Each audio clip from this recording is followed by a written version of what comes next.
gapiring. Assalomu alaykum. Men onkologiya kasallik bilan kasallandim. 2 marta operatsiya bo'ldim. Yana 3-sini qilish kerak edi. Lekin bu orada Ulug'bek domlaga kelib, necha marta shu Qur'on eshitib, shu qira'atni eshitib, 3-chi operatsiyaga tayyorlanishim kerak edi. Больницаga bordik, uzay qildirdik. O'sha 3-chi operatsiya qilinishi bo'lgan o'sha joyda titraygan mayda bo'lgan.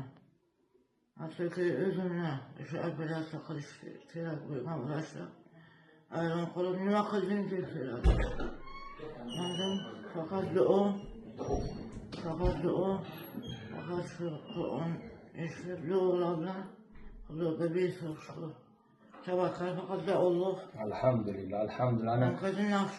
Alhamdulillah. Ana shu bemorimiz 2 marta operatsiya bo'lgan rak kasalligidan Allohga shukr 3-chi martaga o'zi 5 martami 4 marta o'qibsiz, to'g'rimi bizga? 5-inchisi bugun. Alhamdulillah, kecha borganingizga bitta emas, 2 ta vrach aytayaptilarki, nima qildingiz? Uzay qilgandan keyin hayron qolyapti. O'sha operatsiya qilish kerak edi. Allohga shukr, o nima qildingiz? Bir operatsiya bo'lmasa edi bu qanday kichik bo'lib qoldi bu.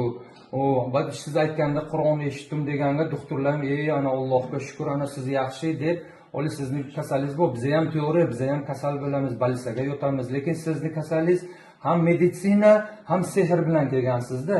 Ham meditsinaga davolanasiz, ham sehrdan o'qiysiz, inshaalloh yaxshi bo'lib ketasiz. Alloh taolo amalingizga shifo bersin.